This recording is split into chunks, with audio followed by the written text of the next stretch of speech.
اللهم صل على سيدنا ومولانا محمد. السلام علیکم ورحمۃ اللہ وبرکاتہ. کیا حال ہے آپ سب کا؟ نحمده ونصلي ونسلم على رسوله الكريم. اما بعد، اعوذ بالله من الشیطان الرجیم. بسم اللہ الرحمن الرحیم. قد افلح المؤمنون الذين هم في صلاتهم خاشعون. قال الله تبارك وتعالى في مقام آخر: فويل للمصلين الذين هم عن صلاتهم ساهون. صدق الله العظيم وصدق رسوله النبي الكريم. ان الله وملائكته يصلون على النبي يا ايها الذين امنوا صلوا عليه وسلموا تسليما. الصلاة والسلام عليك يا سيدي يا رسول الله وعلى آلك واصحابك يا سيدي يا حبيب الله. الصلاة والسلام عليك يا سيدي يا نبي الله وعلى آلك واصحابك يا سيدي يا نور الله. الصلاة والسلام عليك يا سيدي يا رحمة للعالمين وعلى آلك واصحابك يا سيدي يا خاتم النبيين. اللهم صل على سيدنا ومولانا محمد معدن الجود والکرم وآلہ وصحبہ وبارک وسلم. تمام تعریفیں اللہ جل مجدہ الکریم کے لیے، ہر قسم کے درود و سلام نبی رحمت صلی اللہ تعالی علیہ وسلم کی ذات والا صفات کے لیے. نماز دین کا ستون ہے، نماز تمام عبادات کی جان ہے، اور میرے اور آپ کے پیارے رسول صلی اللہ علیہ وسلم نے فرمایا قرۃ عین فی الصلاۃ، فرمایا میرا امتی نماز پڑھتا ہے تو میری آنکھیں ٹھنڈی ہو جاتی ہیں. نماز محبوب کی آنکھوں کی ٹھنڈک ہے. جس کے سجدے زیادہ ہوں گے وہ اپنے محبوب کو اطمینان زیادہ دینے کی طرف توجہ کرے گا، حضور کی آنکھوں کو زیادہ ٹھنڈا کرے گا. نماز حسن ہے، نماز کیف ہے، نماز سرور ہے. نماز بندے کا اپنے خدا کے ساتھ رشتہ بھی ہے، اور نماز بندے کا اپنے اللہ کے ساتھ راز بھی ہے. نماز ایک جامع، ایک مکمل عبادت کا نام ہے. نماز انسان کو وقت کی پابندی بھی سکھاتی ہے، خودداری اور عزت نفس کا پیغام بھی دیتی ہے، توحید باری تعالیٰ کے عقیدے کو پختہ بھی کرتی ہے، اور نماز مسلمانوں کو اجتماعیت کا درس بھی دیتی ہے، اور نماز بندے کو بندہ بناتی ہے. نماز بندے کو بندگی سے بندہ ہوتا ہے. نماز حضرت سیدنا یحییٰ بن معاذ رضی اللہ تعالیٰ عنہ تابعی بزرگ ہے، وہ فرماتے ہیں میں حضرت معاذ بن جبل رضی اللہ تعالیٰ عنہ کی خدمت میں حاضر تھا، تو آپ سے کسی نے کہا حضور آپ کو میں جب بھی دیکھتا ہوں سجدے میں ہی دیکھتا ہوں، آپ کبھی بغیر نماز کے بغیر نفل کے بھی ملتے ہیں کہ نہیں؟ تو آپ فرمانے لگے میں تو رب سے دعا کرتا ہوں یا اللہ قبر میں بھی نماز رکھ دے، جنت میں بھی نماز کی توفیق عطا فرما. وہ کیسا وقت ہوگا جو وقت ہو نماز نہ ہو، جگہ ہو نماز نہ ہو. فرمایا اگر اللہ کریم نے مجھے اجازت دی اور مجھے اختیار دیا کہ یہ تیرے سامنے جنت کا دروازہ ہے اور یہ تیرے پاس چند منٹ ہیں، چاہے تو 2 رکعت نفل پڑھ لے اور چاہے تو جنت میں چلا جا، تو جناب معاذ ابن جبل فرماتے میں جنت میں بعد میں جاؤں گا، پہلے 2 رکعتیں پڑھ کے اپنے رب کو راضی کروں گا. نماز اثاثہ ہے، نماز اثاثہ ہے.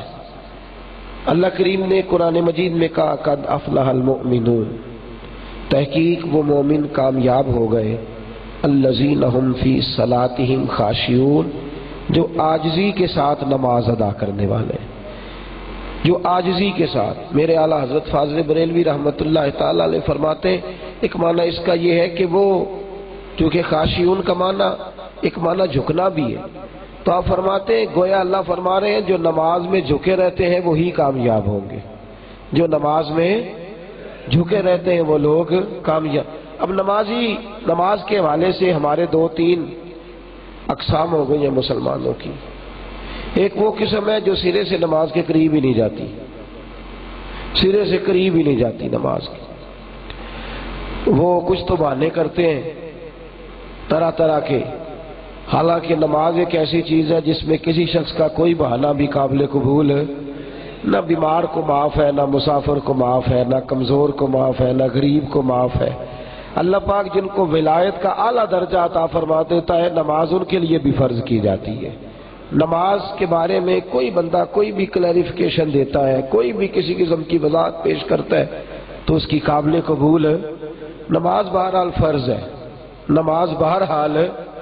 ایک تو وہ دنیا دار ہے جو کہتے ہیں ٹائم نہیں ملتا، وہ میں کل بات کر چکا کہ یہ بھی ایک بہانہ ہے۔ ایک اب اور جماعت قائم ہو گئی ہے، ملنگوں کی جماعت۔ وہ کہتے ہیں ہم معرفت کی بات کرتے ہیں، بھائی معرفت تو ساری اللہ نے نماز کے اندر رکھ دی ہے۔ فرمایا تو سجدہ کر، اللہ تجھے معرفت کا نور عطا فرمائے گا۔ نماز سے باہر کون سی معرفت ہوتی ہے؟ نماز سے باہر یہ سارے بہانے ہیں۔ قرآن کہتا ہے وَاسْتَعِینُوا بِالصَّبْرِ وَالصَّلَاةِ وَإِنَّهَا لَكَبِیرَةٌ، صبر اور نماز سے مدد مانگو، ہیں یہ دونوں مشکل کام۔ نماز پڑھنا بھی کام مشکل ہے، صبر کرنا بھی۔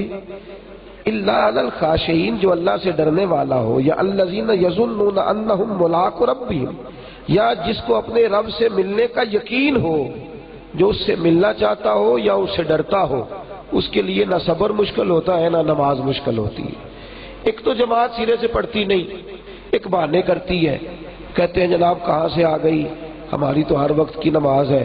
معاذ اللہ تعالیٰ یہ ایک ایسی جماعت ہے جس کو بلا وجہ بعض لوگوں نے عروج دے دیا ہے، اور اکثر جو نکمے مزاج کے لوگ ہوتے ہیں، جو سست لوگ ہوتے ہیں، جو ذمہ داریوں سے بھاگنے والے لوگ ہوتے ہیں، جو حقوق ادا نہیں کر پاتے، وہ جا کے ان لوگوں کے پاس بیٹھ جاتے ہیں اور وہاں بیٹھ کے ایک نئے راگ الاپنا شروع کر دیتے ہیں۔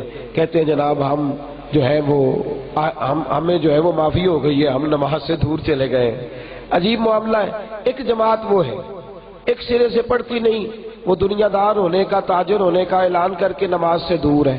ایک طبقہ وہ ہے جو نماز پڑھتا ہے پوری نہیں پڑھتا۔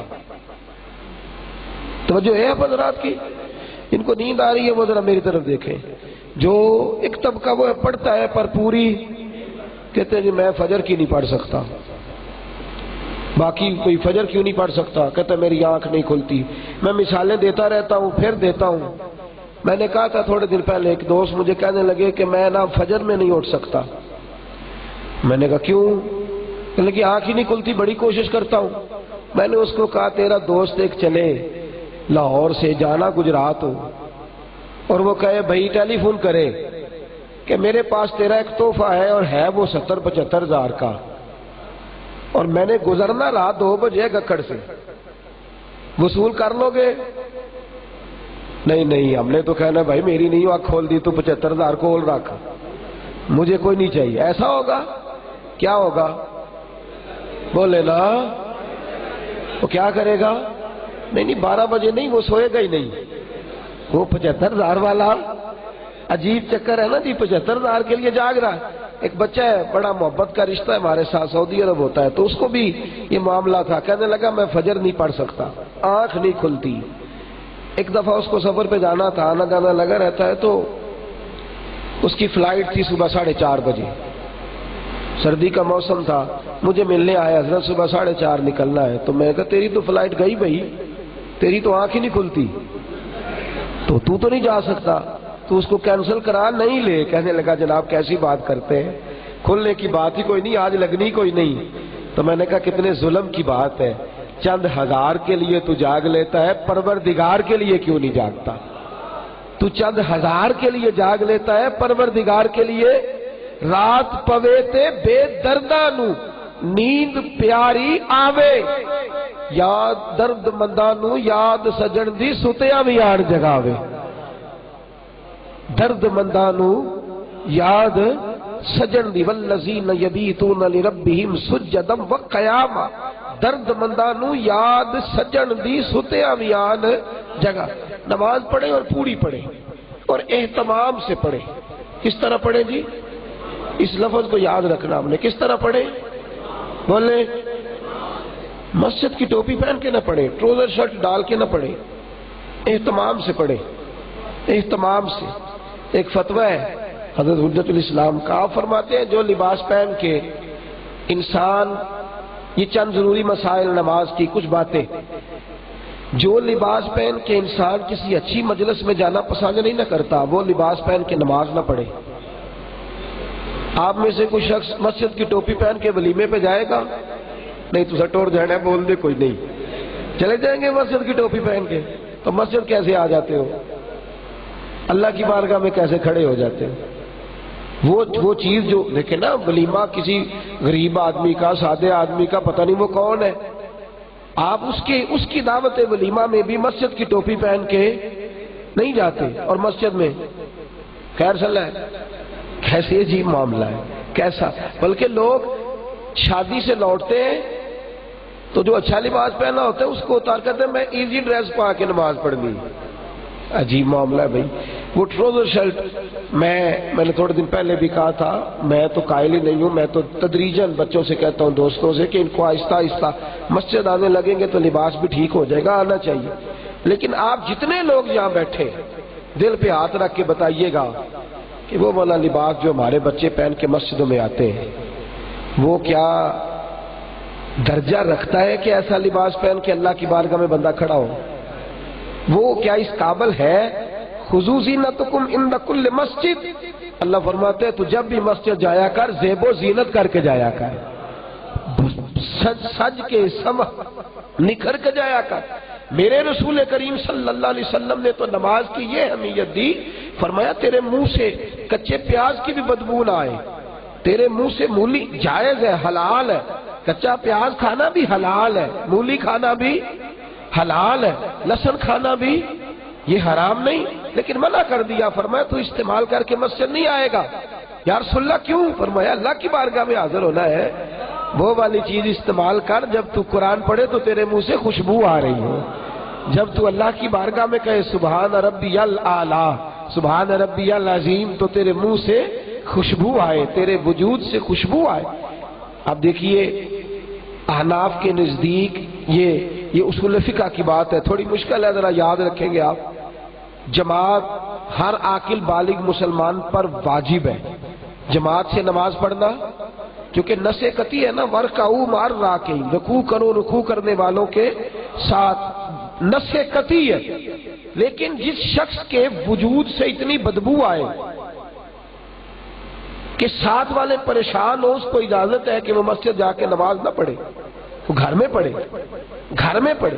ایک تو بات علماء نے یہ بیان فرمائی کہ ساتھ والوں کو تکلیف ہوگی، اور دوسرا یہ کہ تیرا وجود اس وقت ایک بیماری کا شکار ہے، تو اللہ کی بارگاہ میں حاضر ہو، رب تیری بات قبول کرنے کو، اللہ کی رحمت ہر وقت تیار ہے، لیکن تو یہ دیکھ کہ تیرا وجود جو اس وقت ہے وہ تو عبادت کے لیے اس انداز میں پیش نہیں کر سکتا جو انداز عام روٹین میں ہوتا ہے۔ ہم لوگ نماز کے جو ضروری معاملات، ان معاملات کی طرف توجہ نہیں کرتے۔ میں حج کے حوالے سے مجھے موقع ملتا ہے بعض جگہ پہ تربیت کے لیے جانے کا، میں ایک مثال دیتا ہوں۔ میں کہتا ہوں حاجیو تم نے 4 لاکھ 5 لاکھ روپیہ خرچ کرنا ہے حج پہ جانے، اتنے پیسے لگ جاتے ہیں نا جی، لگ جاتے ہیں۔ یہ آپ سرکاری بھی جائیں گے تو 2.5-3 لاکھ کا حج ہے، اور جیب میں بھی کچھ نہ کچھ ہوگا تو جائیں گے، اور اللہ تعالیٰ توفیق دے پاکستانی حکومت کو کہ حج ذرا اچھا کر دے، آمین تو کہہ دے، ورنہ کافی سارے پیسے جیب سے بھی لگ جاتے ہیں سرکاری لوگوں کے بھی۔ تو میں کہتا ہوں کہ یار تم اتنے پیسے خرچ کر کے آ گئے ہو، تم نے 4-5 لاکھ خرچ کیا ہے، اور 30 روپے کی کتاب ملتی ہے حج کے مسائل کی، کتنے کی؟ اور جتنی دفعہ تمہیں بلایا نا گورنمنٹ نے، اب پاسپورٹ لینے جا رہے ہیں، اب انجیکشن لگوانے جا رہے ہیں، اب یہ کرنے جا رہے ہیں، اب وہ کرنے جا رہے ہیں، یہ سارے چکر بھی لگاتے ہو، پیسے بھی خرچ کرتے ہو، اور 30 روپے کا رسالہ آئے گا حج کے مسائل کا، اور میرے جیسے کسی ماڑے مولوی کو حکم کرو گے تو وہ گھر بھی آ جائے گا مسئلے بتانے کے لیے تیار ہے قاری صاحبان کے کوئی ہمیں اشارہ تو کرے، بلکہ ٹیوشنیں پڑھانے کے لیے غریب لوگ دروازوں پہ کھڑے۔ وہ خدا کے بندے تیرے گھر آنے کو تیار ہے۔ میں کہتا ہوں جو آدمی 4 کروڑ روپیہ کما کر بیرون ملک سے پاکستان آتا ہے، اس نے کپڑے کی دکان ڈال لی، وہ ڈائریکٹ دکان نہیں ڈالتا، وہ پہلے گجرانوالہ کسی ایسے دکاندار کے پاس جاتا ہے جو پہلے کپڑے کا کام کرتا ہو، اس سے کام سیکھتا ہے، وہ اس کو اس جگہ بٹھاتا ہے جہاں 6000 کا ملازم بیٹھتا ہے۔ بھئی میں تو کروڑ پتی ہوں، میرے اکاؤنٹ کے اندر تو کروڑوں روپے آئے، لیکن 6000 کے ملازم کی جگہ بیٹھا ہے۔ کہتا ہے میں نے اپنی انویسٹمنٹ ضائع نہیں کرنی، میں نے راس تباہ نہیں کرنی، پہلے سیکھ لوں پھر تجارت کروں گا۔ بھئی دنیا داری تو بغیر سیکھے نہیں کرتا، اللہ کی عبادت بغیر سیکھے کیسے شروع کر دیتا ہے؟ تو اصل مال فویل للمصلین، اللہ فرماتے ہیں برباد ہو گئے وہ نمازی۔ کون برباد ہو گئے؟ یا اللہ نمازی بھی اور برباد ہو گئے۔ فویل للمصلین الذین هم عن صلاتهم ساہون، یہ وہ نمازی ہیں نماز پڑھتے ہیں پر نماز کو بھلا کے پڑھتے ہیں، نماز پڑھتے ہیں پر نماز کو، بولیے نماز کو، بولیے نماز کو کیسے؟ آپ کے اللہ خیر کرے، ویسے تو جب دین پر بولنے لگتے ہیں تو علماء کے لیے بڑے بڑے عجیب جملے کہتے ہیں اور بڑا کچھ کہتے ہیں، اللہ تعالیٰ معاف فرمائے، بڑا کچھ کہتے ہیں ہمارے وزراء نقباء۔ اور ویسے بھی اب جو زیادہ اچھی ڈبیٹ کرتا ہے یا جس کی زبان ذرا زیادہ لمبی ہوتی ہے اسے سرکاری عہدہ بڑھا دیا جاتا ہے تاکہ وہ زیادہ لوگوں کی پگڑیاں اچھالے معاذ اللہ۔ اس وقت کہتے ہیں کیا بات، لیکن جب ان سے پریزائڈنگ آفیسر لیتے ہیں نا امتحان، اور ایم این اے صاحب سے کہتے ہیں جو ایم اے بی ایڈ کی ڈگری سامنے رکھتے ہیں، ان سے کہتے ہیں دعائے قنوت سناؤ، کہتا وہ کیا ہوتی ہے؟ یہ میں آپ کو دلائل دوں گا، میرے پاس کٹنگ ہے اخبارات کی۔ کہتا جی وہ کیا ہوتی ہے؟ ایک سے پوچھا عشاء کی رکھتے کتنی ہے؟ کہتا میں کبھی پڑھی ہوئے تھے، میں نے پتا ہوئے نا، مجھے کیا پتا ہے عشاء کی رکھتے، مجھے یہ پتا ہے کہ کون سی وزارت میں کیا کیا ہاتھ آتا ہے، کس جگہ۔ او خدا کے بندے تو مسلمان ہے، وزارتیں ادھر رہ جائیں گی، سیاستیں ادھر رہ جائیں گی، قبر میں تیرے ساتھ جائے گی تو تیری نماز جائے گی، تیری عبادت جائے گی۔ تو سیکھیں، اس کو سیکھیں۔ ہمارے ڈھیروں لوگ ایسے ہیں، بزرگ ہیں، آتے ہیں مساجد کے اندر، لیکن چیز کو سیکھنا، اس کی باریکی میں جانا پسند نہیں کرتے۔ اور بعض اوقات اگر کوئی بتا بھی دے، اگر کوئی بتا بھی دے تو ناراض ہو جاتے ہیں، بگڑ جاتے، اختلاف کرتے۔ بلکہ ایک مثال بڑی عام دیتا ہے، کہتا مینوں 80 سال ہو گئے نے پڑھ دیا۔ تو میں کہتا ہوں علم کا تعلق تجربے سے نہیں ہوتا، تجربہ اور ہوتا ہے، علم تجربہ اور ہوتا ہے اور علم اور ہوتا ہے۔ تو عزیزوں نماز کو سیکھیں۔ سب سے پہلی چیز نماز کے لیے جو ضروری ہے وہ نیت ہے۔ نیت نماز میں شرط ہے، جس کی نیت نہیں اس کی نماز، جس کی نیت نہیں اس کی نماز۔ بھائی ابا جی نے کہا دیا اٹھ چل مسیتے، چلا گیا، بڑا پریشان تھا، تنگ تھا، پڑھ آیا 2 فجر کی رکھتے، ہو گئی نماز، ارادہ ہی کوئی نہیں، پروگرام ہی کوئی نہیں، وہاں جانے تک ارادہ ہے کہ اللہ کرے باچی جاؤں تو بہتر ہے۔ اور اللہ تعالیٰ معاف فرمائے، اتنا بوجھ ہے نماز مسلمانوں پر، آپ 1.5 گھنٹہ بٹھا کے اس آدمی سے بات کر لیں، 1.5 گھنٹہ۔ میرے پاس ایک صاحب آئے تویز لینے، انہوں نے تقریباً پونا گھنٹہ مجھے باتیں سنائی۔ ڈر لگتا ہے اللہ پاک سے، کئی دفعہ دل کرتا ہے یار کچھ اور مصروفیت بھی ہے، ذرا شاعر سی بات کرو، اس کی مکمل بات سنی۔ نماز کا وقت ہوا تو میں نے کہا صاحب مسجد چلیں، پونے گھنٹے کا اس کا لیکچر ہے اپنے اوپر۔ اور زور کی نماز کتنی دیر کی ہوتی ہے؟ بولے نا 15 منٹ کی۔ چلو بھائی، کہنے لگا جی میں آیا وضو کر کے، تو میں نماز پڑھ کے واپس آیا تو ان کا وضو ابھی مکمل نہیں ہوا تھا، وہی گھوم رہے تھے۔ تو میں نے کہا میاں تو ایسے ہی کہتا ہے تویز ہو گئے، جادو ہو گئے، تو نے تو سب سے بڑا جادو خود اپنے اوپر کیا ہوا ہے، تیرا ارادہ ہی نہیں بن رہا مسجد جانے۔ تو نیت بنائیں، نماز پڑھنے کی نیت بنائیں، نیت فرض ہے، اور اعمال کا دار و مدار بھی نیت پر ہے۔ اور میرے اعلیٰ حضرت فاضل بریلوی نے بڑا کچھ لکھ کے آخر میں فرمایا تو نماز پڑھنے کی نیت کر، اللہ تیری مدد فرمائے گا، اللہ تیری، تو ارادہ کر۔ پہلی بات ہے نیت، اور صاف سے نیت کریں، ابھی سے نیت کریں کہ انشاءاللہ روز پڑھنی ہے۔ اور کتنی پڑھنی ہے؟ سارے بولیے نیت نماز میں۔ پھر اس کے بعد ستر عورت، لباس سے وجود کا ڈھکا ہونا نماز میں شرط ہے۔ لباس اچھا نہیں رہا مسلمانوں کا، میرے نبی کریم صلی اللہ علیہ وسلم نے قیامت کی علامتوں میں سے ایک علامت بیان فرمائی، فرمایا ایک وقت ایسا آئے گا جب لوگ لباس پہنے ہوئے ہوں گے پر ننگے ہوں گے، لباس پہن کر ننگے ہوں گے۔ میرے عزیزو، لباس اچھا سا، کھلا سا، صاف سا، خوشبو والا لباس، میرے نبی کریم صلی اللہ علیہ وسلم نے پگڑی کو اور ٹوپی کو لباس کا حصہ قرار دیا ہے۔ پگڑی کیا ہے؟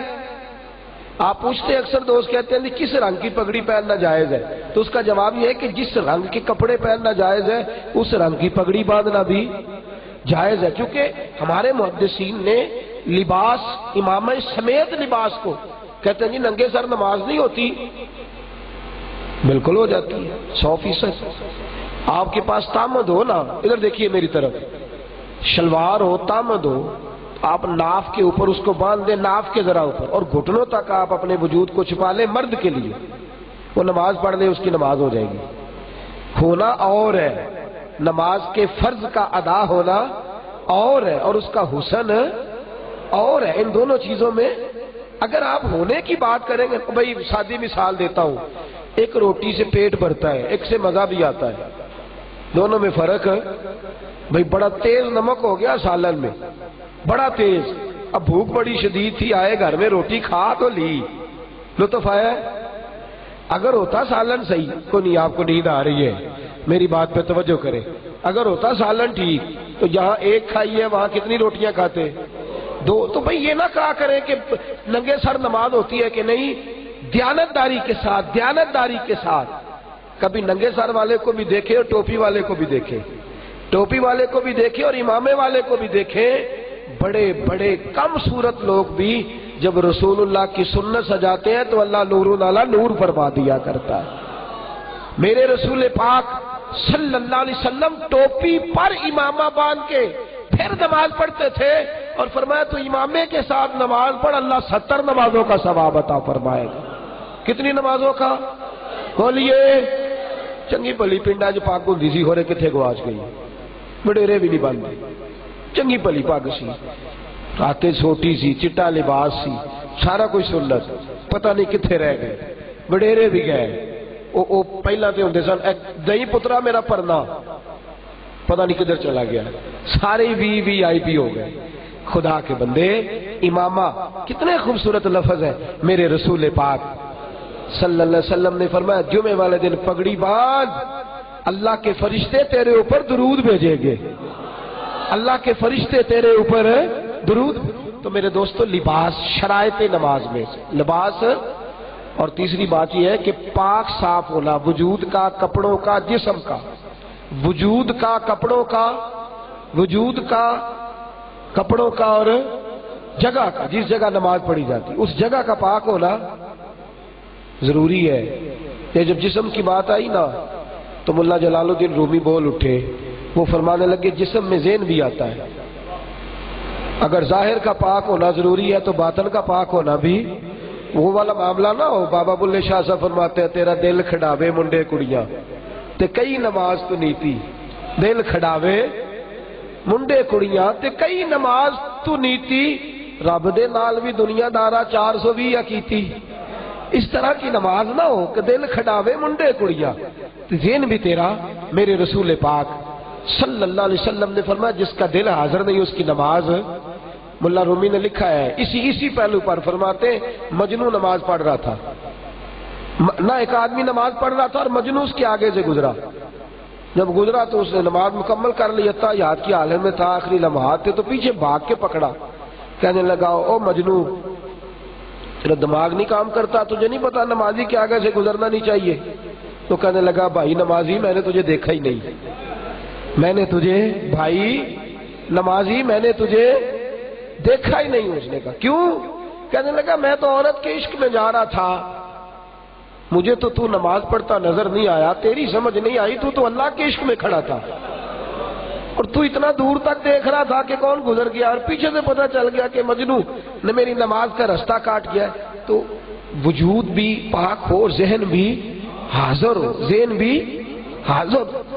اور پھر میرے دوستو، قبلے کی جانب منہ ہو، استقبال قبلہ نماز میں استقبال قبلہ سے کیا مراد ہے؟ کہ انسان کا رخ بیت اللہ کی جانب ہو، رخ اور ذہن اللہ کی جانب ہو، ذہن اللہ کی جانب، اسے احساس ہو کہ اب میں نے دیکھے نا نماز میں بھول کر اگر کوئی کسی جگہ پہنچ گیا اسے قبلے کا پتہ نہیں، فَإِنَّمَا تَوَلُّوا فَثَمَّ وَجْهُ اللَّهِ، اب جدھر بھی منہ کر لے گا اللہ ادھر ہی ہے، وہ معاملہ الگ ہے۔ لیکن جہاں اسے معلوم ہو اگر سمت قبلہ چھوڑ کے نماز پڑھے گا تو اس کی نماز درست نہیں ہوگی، اس کی نماز درست نہیں۔ اس کا معنی یہ ہے کہ تیرا رخ سیدھا ہونا چاہیے، تیرا رخ اپنے رب کریم کی جانب، اللہ پاک تیرے رخ کو بدلا ہوا پسند، میرے نبی کریم صلی اللہ علیہ وسلم نے فرمایا رخ کعبے کی جانب ہو، نظر زمین پر ہو۔ یہاں تک فرمایا جس نے آسمان کی طرف دیکھا نا نماز میں، ڈر ہے کہ اللہ کہیں اسے اندھا نہ کر دے، رب کریم اندھا نہ کر دے کہ کھڑا میری بارگاہ میں ادھر ادھر کیا دیکھتا ہے، احساس پیدا کرے۔ میرے دوستو پھر تکبیر تحریمہ، تکبیر، اس کو تکبیر اولا بھی کہتے ہیں، اللہ اکبر کہہ کے نماز کی تکبیر تحریمہ کا معنی ہوتا ہے حرام کرنے والی تکبیر۔ کیا کرنے والی؟ سارے بولیے، تکبیر تحریمہ وہ والی تکبیر جو حرام کر دے، یعنی جو چیزیں نماز کی نیت باندھنے سے پہلے حلال تھی اب وہ حلال نہیں رہی۔ نماز سے پہلے کھا سکتا تھا، نماز کے اندر کھا سکتا، نماز سے پہلے بول سکتا تھا، نماز کے اندر گفتگو کی اجازت، تو یہ تکبیر تحریمہ ہے۔ اب اس نے نیت باندھ لی، اب نماز کے اندر قیام کرنا بھی فرض ہے، کھڑے ہونا بھی۔ یہ یاد رکھے یہ جو فرائض ہیں ان میں سے ایک بھی رہ گیا نا تو 100 سجدہ صاحب بھی کر لے، نماز درست۔ قیام کرنا کیا ہے؟ میرے نبی پاک صلی اللہ علیہ وسلم نے فرمایا جب اللہ کا بندہ نیت باندھ کے کھڑا ہوتا ہے تو رب کریم فرشتوں کے سامنے فخر فرماتا ہے، اللہ فرشتوں کے سامنے فخر فرماتا ہے۔ اور میرے حبیب پاک، اور پھر رکوع بھی نماز میں فرض ہے۔ حضور سید عالم صلی اللہ علیہ وسلم فرماتے ہیں جب تو فرض نماز کی نیت باندھتا ہے، توجہ ہے آپ حضرات کی، دیکھیے نماز ابھی شروع کی ہے، فرمایا جب تو فرض کی نیت باندھتا ہے تو تیرے سارے گناہوں کی گٹھڑی بنا کے رب تیرے سر پہ رکھ دیتا ہے، اور جب تو اللہ اکبر کہہ کے رکوع میں جاتا ہے تو تیرے سارے گناہ گر جاتے ہیں۔ اب آگے تو جتنی بھی عبادت کرے گا اللہ تیرے درجے ہی بلند فرمائے گا، اللہ تیرے درجے ہی بلند فرمائے گا۔ اور فرمایا جب تو کہتا ہے سمی اللہ لیمن، اس کا معنی کیا ہے؟ اللہ کرے ہمیں نماز کا ترجمہ ہے تو مزہ آئے نماز پڑھنے کا، مزہ آئے۔ جس نے بھی اللہ کی تعریف کی اللہ نے اسے سن لیا، سمی اللہ لیمن۔ فرمایا جب تو اٹھتا ہے نا، دوبارہ اٹھتا ہے، رکوع سے اٹھتا ہے، تو فرمایا تیرا وہ والا چہرہ ہوتا ہے جس پر اب کوئی گناہ موجود نہیں، اب کوئی گناہ موجود نہیں۔ اور فرمایا جب تو اللہ اکبر کہہ کے سجدے میں جاتا ہے تو جتنے تو سجدے کرتا جاتا ہے اتنا ہی اللہ تجھے اپنا قرب عطا فرماتا جاتا ہے۔ قربت یہ فرائض ہے، فرائض، قیام بھی فرض ہے، پھر قرآن مجید پڑھنا بھی فرض ہے، پھر اس کے بعد سجدہ کرنا بھی فرض ہے، رکوع کرنا بھی فرض ہے، اور آخری اتحیات پہ بیٹھنا بھی فرض ہے۔ پھر اس کے اندر دیکھیے اللہ نے کیسی رحمت فرمائی، اتحیات رکھ دی، پھر درود پاک رکھ دیا، پھر درود اور درود شریف پڑھنا ہے۔ اگر کوئی بھول گیا یا اس نے 2 رکعتوں والا اتحیات تھا، ابھی کھڑا ہونا تھا، بھول کر اس نے عبدہ و رسولہ سے آگے شروع کر دیا، اللہم صلی علی محمد تک پڑھ دیا تو سجدہ صاحب کرنا پڑے گا۔ کسی نے امام اعظم ابو حنیفہ سے کہا جی درود شریف بھی پڑھا ہے، آپ نے سجدہ صاحب ڈال دیا ہے۔ 2 رکعتوں کے بعد اتحیات پہ توجہ ہے آپ کی بات کی سمجھ آئی ہے؟ 2 رکعتوں کے بعد اتحیات پہ بیٹھا تھا، عبدہ و رسولہ پہ کھڑا ہونا تھا، اس نے درود شریف شروع کر دیا اللہم صلی علی محمد۔ اب یاد آ گیا کہ ابھی تو کھڑا ہونا، اٹھ کھڑا ہوا۔ اب احناف یہ کہتے ہیں، امام اعظم کہتے ہیں سجدہ صاحب کرے، تو ایک شخص نے امام صاحب سے کہا حضور میں نے درود شریف پڑھا ہے، آپ نے سجدہ ڈال دیا، جرمانہ ڈال دیا، درود پڑھنے پہ بھی جرمانہ ہے؟ تو آپ فرمانے لگے درود پڑھنے پہ جرمانہ نہیں، بھول کر پڑھنے پہ جرمانہ ہے۔ درود پاک کوئی بھول کر پڑھنے والی شے ہے؟ فرمایا جرمانہ اس بات پہ کہ تو نے بھول کے کیوں پڑھا ہے، تجھے یاد ہونا چاہیے کہ میں اپنے رسول پر درود بھیجنا ہے، تجھے یاد ہونا چاہیے، بھول کر کیوں پڑھا تو نے درود پاک۔ تو میرے دوستو یہ نماز کے کچھ فرائض ہیں، ان فرائض میں اب انہماک بڑا ضروری ہے۔ قیام جو بندہ کر رہا ہے، اگر آپ ناراض نہ ہو تو میں نے بڑے ذی علم کہلانے والے اور اگر اور ناراض نہ ہو تو بڑی بڑی اونچی گدیوں پر برا جمال لوگوں کو دیکھا ہے، نماز میں ہاتھ باندھنے کا سلیقہ نہیں آتا، لیکن چونکہ پیر صاحب کو چھیڑ کے کسی شخص نے مار تو کھانی نہیں کہ اب جا کے مسئلہ بتائے، اور بتا بھی لیا تو ایسا نہ ہو وہ کہے تینوں کی پتہ ہے میں کو معرفت والا کام پیا کرنا۔ تو یہ ایک ایسا چادر لوگوں نے اوڑھ لیا، بڑے بڑے سیانے لوگ، نماز کے ضروری مسائل سے بھی آگاہ، نماز کے ضروری مسائل سے آگاہ۔ یہ بھی تراویحیں ہیں، لوگ، میں نے ایک صاحب سے کہا سجدے میں گئے اور پیچھے سے دونوں پیر اٹھا دیے، اب دونوں پیر اٹھائے تو نماز ختم ہو گئی، پیر اٹھائے ہیں تو وہ نا تھوڑا سا، تو میں نے محبت کے ساتھ بڑا، چونکہ تھوڑے سے صاحب، میں نے کہا ان کو تھوڑا سا نا بڑا قائل کر کے میں نے کہا آپ نے پیر دونوں اٹھا دیے تھے تو کچھ مناسب نہیں ہے، اس سے نماز ٹوٹ جاتی ہے۔ بڑے جو جملے میری وکیبلری میں مہذب تھے وہ سارے میں نے اکٹھے کر کے ان سے بات کی، کہتے حضرت صاحب تواڈے کہندے 20 شروع کیتیاں نے، ہن تسی پیراں دا بھی ساہ نہیں کڈن دیندے، 20 پڑھنا میں روز جدھر دا تسی جمعہ پڑھایا پہلے، انہیں بھی ساہ نہیں کڈن دیندے۔ میں نے کہا یار شریعت منع کرتی ہے، میں کون ہوتا ہوں تجھے، یہ ہمارا انداز ہے، ہم اپنی طرز کے ساتھ، اپنے انداز کے ساتھ، اپنے غور کے ساتھ، اپنے دیکھیں نا، حج کے موقع پر میرے ساتھ ایک بزرگ تھے تو وہ کچھ ایسی باتیں کرتے جو درست نہیں تھی، تو میں ان کو منع کرتا، میں کہتا یہ آپ کا طریقہ ٹھیک نہیں، آپ صحیح ہو جائے۔ تو مجھے کہنے لگے اللہ قبول کرنے والا ہے اللہ۔ میں نے کہا آپ کیا کام کرتے ہیں؟ کہتے ہیں برتنوں کی دکان ہے۔ تو میں نے کہا بڑی پتیلی کتنے کی ہے؟ کہنے لگے 6000 کی۔ تو میں کہتے کچھ 4.5 دے تو قبول کر لیندے ہو، کتنے کی ہے؟ 6 کی ہے، تو 4.5 لے لے آپ قبول کر لیں۔ کہتے نہیں جی وہ تو کاروبار ہے۔ تو میں کہ نماز ہی سب تو چھوٹی ہے، حج ہی سب تو چھوٹا ہے۔ بھئی عجیب معاملہ ہے نا، اللہ قبول کرے تو سارا کچھ، اور تجھے کوئی بندہ کہہ دے کہ چل ٹھیک ہے تیرا 50,000 دینا ہے، تو اس طرح کر 45 لے لے، تو 5 بھی کم کرنا قبول، اور رب کے بارے میں تیرا نظریہ چلو قبول کر لے گا جو مرضی کرتا پھروں۔ کتنی عجیب سوچ ہے، کتنی عجیب سوچ۔ تو میرے عزیز نماز کے مسائل دیکھیں نا، 2 قدم اگر سجدے میں اٹھ گئے، کم از کم 1 انگلی کا سجدے میں لگانا واجب ہے، اگر دونوں اٹھ گئے تو نماز ہے، اور جان بوجھ کے اگر کسی نے ایسا کیا تو اس کا معاملہ بھی گیا۔ پھر میں نے دیکھا ہے لوگوں کو سجدہ کرتے بڑی جلدی ہے، ہمیں نماز پڑھنے کی بڑی جلدی ہے، کئی جن سے ذرا بے تکلفی ہوتی ہے ان کو میں کھڑا کر کے کہتا ہوں چلو تیز تیز سناؤ جو نماز میں پڑھتے ہو ویسے سناؤ، پورا زور لگا لیں۔ ہم 2 رکعتیں نہیں پڑھ سکتے، لوگ 8 پڑھ کے بھاگ جاتے ہیں۔ کتنی جلدی ہے، کتنی جلدی ہے تمہیں جانے کی، کہاں جانا ہے، کہاں تک بھاگو گے؟ صحابہ کرام کا انداز دیکھیے، میرے نبی کریم صلی اللہ، صحیح مسلم کی حدیث ہے، ایک شخص حضور کے سامنے نبی پاک نماز پڑھ کے بیٹھے ہیں، وہ آیا ہے، اس نے نماز پڑھی ہے، اور نماز پڑھ کے وہ سلام عرض کرنے آیا تو حضور نے فرمایا چل دوبارہ پڑھ، صحیح مسلم ہے۔ اس نے نہیں کہا حضور ابھی تو میں نے پڑھی ہے، تو یا رسول اللہ دوبارہ چل پڑھ۔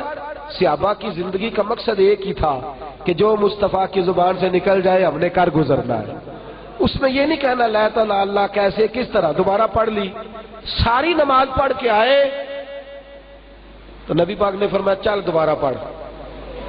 ایک نماز تیسری دفعہ کہتے میں پڑھ کے پھر آیا تو حضور نے چوتھی دفعہ فرمایا چل۔ تو کیا خوبصورت لفظ ہے اس صحابی کے بھی، کہنے لگے حضور مجھے تو آتی نہیں، ذرا سکھا نہیں دیتے؟ حضور مجھے نماز، سونیا مجھے نماز، مجھے کیا خبر تھی قیام سے، مجھے کیا غرض تھی سجود سے، وہ تو تیرے نقش پا کی تلاش تھی جو جھکا رہا میں نماز میں، وہ تو تیرے نقش پا کی تلاش تھی جو جھکا رہا۔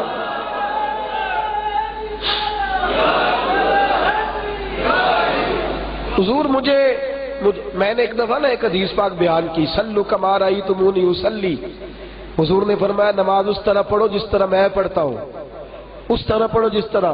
تو حضرت محدث بہاولپوری بیٹھے تھے، کہنے لگے مولانا یوں نہ کہے، حدیث کے لفظوں پہ غور کرے، صلو کما رأیتمونی اصلی، اس طرح پڑھو جس طرح مجھے پڑھتے ہوئے دیکھتے ہو۔ فرمایا جیسی نماز مصطفیٰ نے پڑھی ہے کوئی پڑھ سکتا ہی نہیں، کوئی ویسی نماز ادا کر ہی نہیں سکتا۔ قد نرا تقلب وجهك في السماء، باقیوں کو آسمان کی طرف دیکھنا منع ہے، لیکن حبیب دیکھے تو اللہ فرماتا ہے محبوب دیکھتا رہے، تو دیکھتا ہے تو میں تجھے دیکھتا ہوں، تو مجھے دیکھتا ہے تو میں رب آکھے سونے محبوبہ تیرے 100 ناز اٹھینا ہاں لوکی میری یا قسمہ کھاندے نے میں تیری یا قسمہ چاہنا. حضور نے فرمایا چل دوبارہ پڑھ. حضور مجھے کہاں آتی ہے نماز سکھا دے. لفظ کتنے حسین ہیں صحابی کے اور جواب کتنا اعلیٰ ہے میرے نبی کا. حضور نے فرمایا اللہ اکبر کہہ کے نماز کی نیت باندھ اور اتنی دیر قیام کر جتنی دیر تجھے اطمینان نہ ہو جائے. جتنی دیر تجھے بولیے جتنی دیر تجھے اطمینان نہ ہو جائے. جتنی دیر تجھے اطمینان. اب اطمینان کا ترجمہ میں پنجابی میں کیا کروں؟ کر دوں ترجمہ پنجابی میں؟ اطمینان کا معنی ہے اتنی دیر قیام کر جتنی دیر تو راج نہ جاوے. اطمینان نہ ہو جائے تیرے قلب کو سکون نہ. اتنی دیر قیام کر. پھر فرمایا رکوع میں جا. صحیح مسلم کی حدیث. اور اتنی دیر رکوع کر کے تجھے اطمینان ہو جائے کہ میں نے اپنے رب کی تسبیح پڑھ لی ہے. پھر فرمایا تو سجدے میں جا اور اتنی دیر سجدے میں جا. اتنی دیر سجدے میں جا. اتنی دیر کے تجھے اطمینان حاصل ہو جائے. فرمایا وقار سے نماز پڑھ. اور کیا کمال کر دی مدینے کے چاند نے. فرمایا جب تو اس طرح کی نماز پڑھ کے اٹھے گا اللہ تیرے سارے گناہوں کو معاف فرما دے گا. اللہ تیرے سارے گناہوں کو معاف فرما دے گا. میرے رسول پاک صلی اللہ علیہ وسلم کا نماز سے رشتہ پتہ کیا ہے؟ حضرت ابو بکر صدیق فرماتے ہیں بدر کی ساری رات کافر صفیں سیدھی کراتے رہے اور اللہ کے رسول ساری رات ہی نماز ادا کرتے رہے. ساری رات نماز ادا کرتے رہے. تیز آندھی آئی ہے تو نماز. اگر جو ہے موسم خشک ہو گیا بارش نہیں ہوتی تو حضور نے نماز پڑھی ہے. بارشیں تیز آ گئی ہیں تو نماز شروع کر دی. سورج گرہن چین گرہن ہو گیا تو نماز شروع کر دی. اگر بہت سارا قحط آ گیا تو بھی نماز. ہمارے ہاں کہاں نماز استسقاء کا رواج رہا ہے؟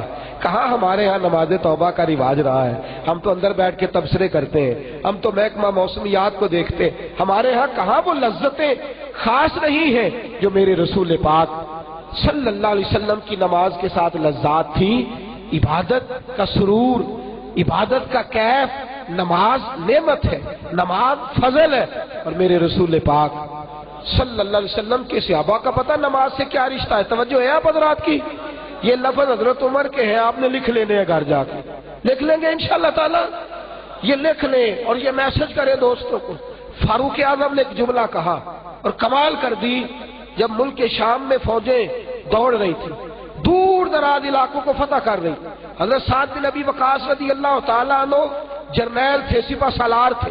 حضرت عمر فاروق رضی اللہ تعالیٰ عنہ کا حکم نامہ آیا اور بندہ دوڑتا گیا مدینے سے گھوڑے پر دوڑتا گیا. حضرت سعد بن ابی وقاص فرماتے میں گھبرا گیا. میں نے کہا نہ جانے عمر نے کیا نیا حکم نامہ بھیجا ہے. حضرت فاروق اعظم کے جاہ الجلال سے لوگ ڈرتے تھے. حضرت عمر کا حکم نامہ کھولا تو فرماتے ہیں میں حیران ہی ہو گیا. عمر کا انوکھا حکم نامہ. حضرت عمر نے کیا لکھ کے بھیجا؟ 2 لائنیں. فرمانے لگے اپنی فوجوں پہ نظر ڈالو، جو بے نمازی ہے اسے فوج سے نکال دو. توجہ ہے آپ حضرات کی؟ جاگ کے سن لیں. اگلا جملہ سنیں گے تو حیران ہو جاؤ. فرمایا فوجوں پہ نظر ڈالو، جو بے نمازی ہے اسے فوج سے نکال دو. کہنے لگے جو بے نمازی ہے نکال دو. کیوں؟ فرمایا جو رب کا وفادار نہیں ہمارا کیسے ہو سکتا ہے؟ جو اللہ کا وفادار نہیں وہ ہمارا کیسے ہو سکتا ہے؟ جو رب کی بارگاہ میں جھکنا نہیں جانتا ہم سے رشتہ کیسے لگا سکتا ہے؟ ان کو نکال دو، نکال دو. امام اعظم ابو حنیفہ کا فتویٰ ہے بے نمازی مر جائے تو مسلمانوں کے قبرستان میں دفن نہ کرنا اور قبرستان بے نمازیوں کا الگ بناؤ. فرمایا جس نے ساری زندگی رب کریم کی بات دیکھیے نا، ہم میں سے اکثر لوگ قصدن نماز نہیں پڑھتے، عمدن نماز نہیں پڑھتے، جان بوجھ کے نہیں پڑھتے. یہ پنچایت کوئی بھی قضا نہیں کرتے، تھانہ کوئی بھی قضا نہیں کرتے، الیکشن کوئی بھی قضا نہیں کرتے، شادی کوئی بھی قضا نہیں کرتے، ولیمہ کوئی بھی قضا نہیں کرتے، پیسے لینے کا معاملہ کوئی بھی قضا نہیں کرتے، دنیا داری کا کوئی کام قضا نہیں کرتے. اور کر دے تو کیا قضا کرتے؟ نماز. اور اگر آپ ناراض نہ ہو تو میں نے پرسوں کہا تھا نفس پرستی زیادہ ہو گئی ہے خدا پرستی کی نسبت معاذ اللہ. حج کر کے لوگ واپس آتے ہیں تو ایئرپورٹ پہ نمازیں نہیں پڑھتے. حج کر لیا ہے، حج کر کے آ رہے ہیں، شور ہو رہا. ہم جب لاسٹ ٹائم آئے تو ایئرپورٹ کے اوپر فجر کی اذانیں ہو رہی تو میں نے کہا سارے عمرے والوں خدا کا واسطہ بیگ ادھر ہی ہے تمہارے، ابھی آئے ہو اللہ کے گھر سے ہو کے، بس اتنا ہی کام تھا، بس ابھی بھی نماز چھوڑ دی، ایئرپورٹ پہ بھی چھوڑ دی؟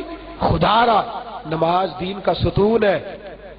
اب میں یہ لفظ کہوں گا تو پتہ نہیں کتنی ہمت کر کے کہوں گا، میرے رسول پاک صلی اللہ علیہ وسلم کی زوجہ سیدنا عائشہ صدیقہ فرماتی ہیں آخری وقت اور مصطفیٰ کی زبان پر جو آخری جملہ تھا وقت وصال، آخری جملہ وہ یہ تھا کہ وہ میری امت نماز کی حفاظت کرنا۔ آخری جملے تا دم وصال جو آخری لفظ ہے حبیب کے، اس پہ بھی میرے نبی نے نماز کی بات کی۔ جس نماز سے مصطفیٰ کا پیار ہے تیرا پیار کیوں نہیں؟ جس نماز سے سیدنا صدیق اکبر کا پیار ہے تیرا پیار کوئی کیوں نہیں؟ عمر فاروق، عثمان غنی، مولا علی جس نماز سے محبت کرتا ہے تو کیوں نہیں کرتا؟ اور یہ بات میں اکثر عرض کرتا ہوں، میرا دل کرتا ہے پھر عرض کروں۔ حضرت ابو ادریس خولانی رضی اللہ تعالیٰ عنہ تابعی ہے، حضرت معاذ بن جبل کے شاگرد مرید ہے۔ وہ کہتے ہیں دمشق میں حضرت معاذ بن جبل آئے تو ان کا چہرہ دیکھا، میں ان پر قربان ہی ہو گیا۔ فرماتے ہیں میں ہر وقت ان کے پاس بیٹھا رہتا۔ ایک دن میں نے کہا حضور کے وظیفے بتائیں، جاگ رہے ہیں آپ لوگ؟ کوئی وظیفہ ہی بتائیں۔ تو کہتے ہیں مجھے انہوں نے وظیفہ بتایا، کہنے لگے دنیا کی مزدوری زیادہ نہ کیا کر، رب کی مزدوری زیادہ کیا کر۔ دنیا کی مزدوری زیادہ نہ کر، کس کی کر؟ یہ جو آپ بنے ہوئے ہیں نا سوشل نمائندے، یہ آپ دنیا کی مزدوری کر رہے ہیں۔ ہاں رضا الہی کے لیے کریں تو اللہ کی ہو جائے۔ میرے عزیز کا دنیا کی مزدوری زیادہ نہ کر، کس کی کر؟ آپ فرماتے ہیں میں نماز پڑھنے لگا، اللہ کی بارگاہ میں جھکنے لگا تو میرا دنیا سے دل ہی چاٹ ہو گیا۔ دل ہی نہ کرے، بس ایک ہی دل ہو کہ میں مسجد میں رہوں، اس کی بارگاہ میں رہوں، طبیعت ہی نہ لگے کسی اور جانا۔ آپ فرماتے ہیں گھر میں آہستہ آہستہ فاقے آنے لگے، بیوی جھگڑنے لگی، بچے ناراض ہونے لگے۔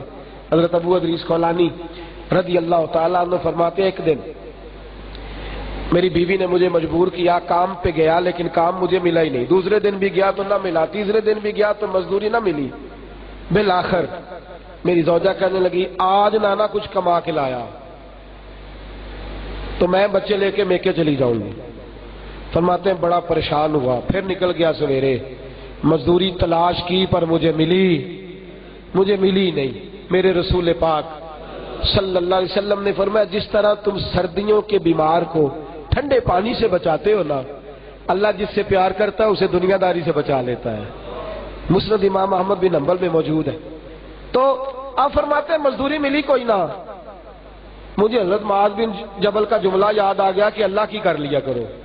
فرماتے ہیں صحرا کا علاقہ تھا، میں نے تیمم کیا، رومال بچھایا اور میں نے نماز پڑھنی شروع کر دی۔ فرماتے ہیں میں اشراق سے شروع ہوا اور زوال تک نماز ہی پڑھتا رہا، زوال ختم ہوئی تو زور تک نماز ہی پڑھتا رہا، عصر تک پھر میں نفل ہی پڑھتا رہا۔ جاگ رہے نا آپ حضرات؟ فرماتے ہیں میں سارا دن میں نے یہ والی مزدوری کی۔ فرماتے ہیں جب شام ہوئی نا، عصر کا وقت ہوا تو اس رومال میں تھوڑی ریت باندھ لی، گھر کی دیواریں چھوٹی ہیں، بیوی دور سے دیکھے گی تو شور کرے گی کچھ لایا ہے کہ نہیں، جب دیکھے گی نا رومال میں کچھ ہے تو شور نہیں کرے گی، جا کے وہاں رکھ دوں گا اور اسے سمجھا دوں گا کہ کوئی نہیں بھلی مانس مل جائے گی مزدوری۔ کہتے ہیں پہلے میں جاتا تھا تو سب دروازے پہ کھڑے ہوتے تھے، آج میں گیا ہوں تو شور ہی کوئی نہیں، میں گیا آواز ووز دی کوئی ملا ہی نہیں۔ کہتے ہیں دروازے کے ساتھ ریت رکھ کے اندر گیا، بیوی کمرے سے آئی، کہنے لگی ہاتھ منہ دھو لو میں کھانا لگاتی ہوں۔ میں نے کہا کھانا کدھر سے آ گیا ہے؟ کہتے ہیں اس نے کپڑا بچھایا، کھانا چنا، سلاد رکھا، چٹنی رکھی، پانی رکھا، اس دور میں جو نعمتیں میسر تھی ساری۔ کہتے ہیں بڑا پریشان ہوا، نظر اٹھا کے بیوی کی طرف دیکھا، اس کا کردار تو بڑا صاف ہے، یہ کدھر سے آ گیا؟ بچے کدھر ہے؟ کہنے لگی روٹی کھا کے باہر نکل گئے۔ تو میں نے کہا یہ کدھر سے آیا ہے؟ کہنے لگی پتہ نہیں آج آپ کس کریم کی مزدوری کرنے چلے گئے تھے، پتہ نہیں کون سا سخی مالک تھا، آپ گئے ہیں، زور ہوئی نہیں، اتنا مال آیا ہے مجھ سے سنبھالا نہیں جا رہا، اناج کی بوریاں ہیں، گندم کی بوریاں ہیں، چاولوں کی بوریاں ہیں، پتہ نہیں کتنا کچھ ہے سنبھالا۔ پھر یہ کہتے ہیں میں ابھی حیران تھا، اٹھی دوڑ کے گئی، کہنے لگی اتنا کچھ پہلے آیا تھا اور کیا لے آئے ہو؟ کہتی میرا ریت والا رومال میری زوجہ نے کھولا، میں ریت بھر کے لایا تھا، جب اسے کھولا تو اللہ نے ہیرو سے بھر دیا تھا، ہیرو سے بھر۔ کہتے ہیں میں پھر اٹھا، کچی زمین پر پھر نماز کی نیت باندھ لی، اور میں نے کہا خدایا میں کتنا بیوقوف تھا، تھک گیا دنیا داروں کے پھیرے لگا لگا کے، سوائے رسوائی کے کچھ ہاتھ نہیں آیا، تیری ایک دن مزدوری کی ہے تو مالا مال ہو گیا ہوں، ساری زندگی جھکوں گا تو کتنی نعمتیں عطا فرمائے گا۔ عزیزو یاد رکھو، ہم نے بڑے پلان کیا ہوتا ہے بندوں کو کیسے راضی کرنا ہے۔ یہ افطاریاں ہوتی ہیں نا، سیاسی افطاریاں، لوگ کمپنی کے لوگ سیل مینوں کی افطاریاں کراتے ہیں، لوگ اپنے، یہ بھی کاروبار ہو گیا، کتنا کچھ جتن کرتے ہیں لوگ مال بیچنے کو۔ اگر تھوڑے جتن رب راضی کرنے کو کر لو تو وہ کہتا ہے وَيَرْزُقْهُ مِنْ حَيْثُ لَا يَحْتَسِبُ، وہاں سے روزی دوں گا تیرا کبھی گمان بھی نہیں گیا ہوگا۔ نماز آداب کے ساتھ پڑھے، پابندی کے ساتھ پڑھے، اور رمضان میں دعا کرے کہ یا اللہ بعد میں بھی ہمیں توفیق عطا فرما، یا اللہ ہمیں بعد میں بھی۔ میرے نبی پاک صلی اللہ علیہ وسلم نے فرمایا ہے، سید عالم علیہ السلام فرماتے ہیں جس دین میں نماز نہیں اس میں کوئی خیر نہیں، اس میں نماز نہیں اس میں کوئی خیر نہیں۔ تو اگر ہم نمازی نہیں تو پھر باقی بچا کیا ہے؟ میری ماؤں بہنوں سے بڑی کثرت کے ساتھ آپ تشریف لاتی ہیں، مجھے بتایا جاتا ہے کہ مرد حضرات سے شاید 3 گنا تعداد زیادہ ہے، اتنی کثرت سے آپ آئی ہیں۔ یہ والا پیغام آج آپ نے بھولنا نہیں، بچوں کو، خامد کو، بھائیوں کو، والد آپ تیار کریں، آپ جگائیں، آپ محنت کریں۔ میرے نبی پاک صلی اللہ علیہ وسلم نے فرمایا، دعا دی ہے اللہ اس عورت پر رحم کرے، حضور نے دعا دی ہے تو اللہ تعالیٰ کتنی دعا قبول فرماتا ہے اپنے نبی کی۔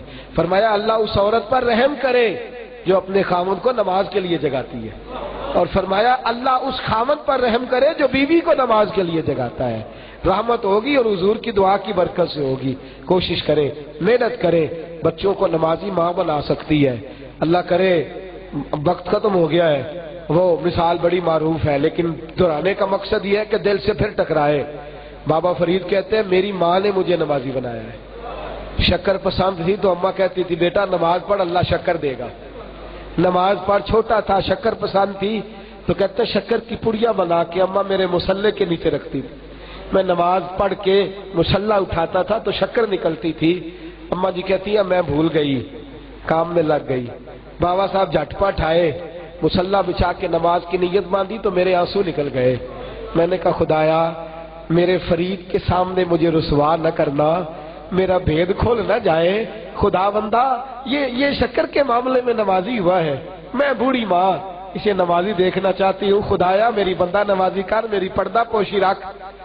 آپ فرماتی ہیں میں سجدے میں تھی، حضرت فرید الدین نے جیسے ہی مصلہ اٹھایا، پہلے پڑیا ہوتی تھی اب پورا دریا چل رہا ہے، پورا دریا چل رہا ہے۔ فرماتی شکر کھا کے روتے روتے میں اٹھی تھی، فرید الدین اماں آج جو شکر آئی ہے اس کا نرالا ہی ذائقہ ہے، آج جو لذت آئی ہے وہ پہلے کبھی نہیں آئی۔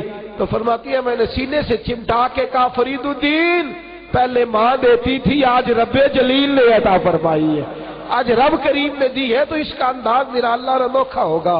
اے اللہ رمضان کا مقدس مہینہ ہے، ایسی برکھا برسا کہ میری محبوب کی امت کی ساری مائیں بابا فرید کی ماں جیسی ہو جائے، ساری مائیں قطب الدین فرید کی ماں جیسی ہو جائے، ساری مائیں اعلیٰ حضرت فاضل بریلوی کی والدہ جیسی ہو جائے، اور اللہ پاک ایسی برکھا برسا کہ سارے نوجوان اسی طرح ماں باپ کے آگے جھکنے لگے جیسے یہ صلحاء جھکا کرتے تھے، ہمیشہ مدحت خیر الانام میں گزرے۔ دعا ہے یہ عمر درود و سلام میں گزرے۔ آخر دعوانا الحمد